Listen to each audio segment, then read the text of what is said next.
સૌરાષ્ટ્રનું સૌથી મોટું કહી શકાય એવું મેગા ડેમોલેશન હાલ રાજકોટના જંગલેશ્વર વિસ્તારની અંદર રાજકોટ મહાનગરપાલિકા દ્વારા હાથ ધરવામાં આવ્યું છે।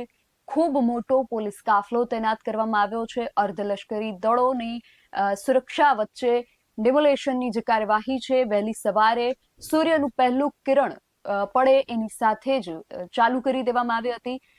પોલીસ કાફલો છે, ફાયરનો જે સ્ટાફ છે, અર્ધલશ્કરી દળો છે, મહાનગરપાલિકાની વિવિધ ટીમો, આ બધાની તૈનાતીની વચ્ચે ડેમોલેશનની જે કાર્યવાહી છે એ સતત ચાલી રહી છે। અમારી ટીમ પણ ત્યાં પહોંચી છે। ત્યાં ખરેખર ધરાતલ પર શું પરિસ્થિતિ છે, કયા પ્રકારની તૈયારીઓ કરવામાં આવી છે અને હાલ શું કામગીરી કરવામાં આવી રહી છે, બધી જ વિગતો આપણે એમની પાસેથી મેળવી છે। આ વિગતો આપવા માટે આપણી સાથે અમારા સંવાદદાતા જોડાઈ રહ્યા છે પ્રદીપ। પ્રદીપ, હાલ ત્યાં શું પરિસ્થિતિ છે? પોલીસનો કાફલો, અર્ધલશ્કરી દળો, આખી ટીમ તૈનાત કરવામાં આવી છે અને અત્યારની ઓન ગ્રાઉન્ડ પરિસ્થિતિ શું છે? સૌથી પહેલા તો એનો તાગ તમારી પાસેથી મેળવવો છે। જી, ચોક્કસથી વાત કરવામાં આવે નિધિ, તો વહેલી સવારથી જ જે છે તે ડિમોલેશનની કામગીરી હાથ ધરી છે, પરંતુ 2 દિવસ પહેલા જે રાજકોટ મહાનગરપાલિકા દ્વારા લોકોને સમજાવટ આપવામાં આવતી હતી ને ત્યારે સમજાવટ દરમિયાન લોકોએ છે તે 250 થી 300 લોકો ગયા હતા કે જે લોકોએ સ્વૈચ્છિક રીતે પોતાની રીતે ડિમોલેશન કરી દીધા હતા। પરંતુ આજે વહેલી સવારથી જે 1400 ગેરકાયદેસર બાંધકામો છે, મહાનગરપાલિકાની હદમાં આવતા જે 1400 ગેરકાયદેસર બાંધકામો છે, એમાં હું તમને નદી કાંઠાના જે દ્રશ્યો બતાવી રહ્યું છું કે જ્યાં હાલ દાદાના બુલડોઝર છે તે ફરી વળ્યા છે। આજે વહેલી સવારથી જ આ છે તે કામગીરી શરૂ કરી દેવામાં આવી હતી અને જે બુલડોઝરોને અત્યારે દ્રશ્યો બતાવી રહ્યું છું કે જે વહેલી સવારથી જ શરૂ કરી દેવામાં આવ્યા છે। ચુસ્ત પોલીસ બંદોબસ્ત રાખવામાં આવ્યો છે અને સાથે જો વાત કરવામાં આવે તો 7 ઝોન છે તે પાડવામાં આવ્યા છે ડિમોલેશનમાં અને 7 ઝોનમાં દરેક ઝોનમાં વર્ગ 1 અધિકારી રાખવામાં આવ્યા છે, 1 તકનીકી સ્ટાફ રાખવામાં આવ્યો છે, 1 સુપરવાઇઝર અને ફિલ્ડ કર્મચારીઓની નિમણૂક છે તે કરવામાં આવ્યા છે। અને સાથે જો વાત કરવામાં આવે તો 64 થી વધુ જીસીબી, 90 ટ્રેક્ટર, 7 હિટાચી મશીન અને 50 બ્રેકર, 42 ગેટ કટર અને 14 ડમ્પર સહિત 260 થી વધારે છે તે ડિમોલેશનમાં કામગીરી માટે છે તે મશીનરીઓ લગાવવામાં આવી છે। મહાનગરપાલિકા દ્વારા વિશેષ કંટ્રોલ રૂમની સ્થાપના કરવામાં આવી છે, જેમાં દરેક ઝોનનું છે તે કંટ્રોલ રૂમથી છે સુપરવાઇઝિંગ કરવામાં આવી રહ્યું છે। 25 ડ્રોન કેમેરા અને 30 વોકી ટોકી સેટ દ્વારા તમામ ચાપલુસી નજરથી છે તે હાલ રાજકોટ મહાનગરપાલિકા દ્વારા છે તે નજર રાખવામાં આવી રહી છે। જંગલેશ્વરમાં જે 7 ઝોન વિભાજિત કરવામાં આવ્યા છે, 7 ઝોનનું છે તે રાજકોટ મહાનગરપાલિકા દ્વારા છે તે નિરીક્ષણ અને મોનિટરિંગ સતત કરવામાં આવી રહ્યું છે। રાજકોટ મહાનગરપાલિકામાં જો વાત કરવામાં આવે તો આજે પોલીસ કાફલો તૈનાત કરવામાં આવ્યો છે, તેમાં રાજકોટ શહેર જિલ્લા સિવાય સુરેન્દ્રનગર, જામનગર, મોરબી સહિતની પોલીસો છે તે તૈનાત કરવામાં આવી છે। રેપિડ ફોર્સ, એસઆરપીએફ, આરએફ સહિતના જવાનો છે તે તૈનાત કરી દેવામાં છે। અર્ધલશ્કરી જે જવાનો છે તેમને પણ તૈનાત કરી દેવામાં આવ્યા છે અને વહેલી સવારથી આ બુલડોઝર ફરી રહ્યું છે। 30 જે ડ્રોન રાખવામાં આવ્યા છે તે ડ્રોન દ્વારા છે રાજકોટ મહાનગરપાલિકા દ્વારા જે કંટ્રોલ રૂમ રાખવામાં આવ્યો છે તે કંટ્રોલ રૂમમાં તે દરમિયાન કંટ્રોલ રૂમથી છે તે નજર રાખવામાં આવી રહી છે અને ચાપલુસીથી નજર રાખવામાં આવી છે। ચુસ્ત પોલીસ બંદોબસ્ત રાખવામાં આવ્યો છે અને પોલીસ બંદોબસ્ત દ્વારા જે લોકોને છે તે સાવચેત પણ કરવામાં આવી રહ્યા છે અને જો કોઈ પણ પ્રકારની ન્યૂઝ ન ફેલાવે, લોકો કોઈ સોશિયલ મીડિયામાં ખોટી રીતે માહિતી પ્રસારિત ન કરે, તેના માટે થઈને રાજકોટ ક્રાઇમ બ્રાન્ચ અને ક્રાઇમ જે કહેવાય સેલ્સ છે તેના દ્વારા સતત મોનિટરિંગ કરવામાં આવી રહ્યું છે।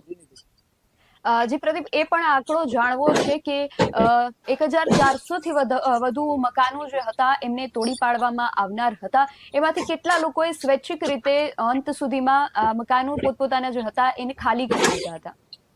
હજી ચોક્કસથી રાજકોટ મહાનગરપાલિકા દ્વારા જે આંકડો જાહેર કરવામાં આવ્યો હતો તે આંકડામાં 250 થી વધારે લોકોએ જે સ્વૈચ્છિક રીતે પોતાના મકાનો ખાલી કરી અને છે ડિમોલેશન કરી દીધા હતા, એવા લોકો 250 થી વધારે લોકો હતા અને 1000 થી વધારે લોકોના ઘર છે તે ખાલી થઈ ગયા હતા કે રવિવારે સાંજે જે ખાલી કરવાનો સમય આપવામાં આવ્યો હતો તો રાજકોટ મહાનગરપાલિકા દ્વારા જે માહિતી આપવામાં આવી છે તેમાં 1000 થી વધારે લોકોએ છે તે સ્વૈચ્છિક રીતે તેમના મકાનો છે તે ખાલી કરી દીધા હતા અને બાકીના જે મકાનો ખાલી નહોતા કરતા તેમને પોલીસ દ્વારા વહેલી સવારે ઉઠી અને લોકોને ઘર ખાલી કરવા માટેનું છે તે કહેવામાં આવ્યું હતું। જી, અને હજી કેટલો સમય આ જે કામગીરી છે એ ચાલી શકે છે, તેને લઈને કોઈ વિગતો સામે આવી છે કે કેમ?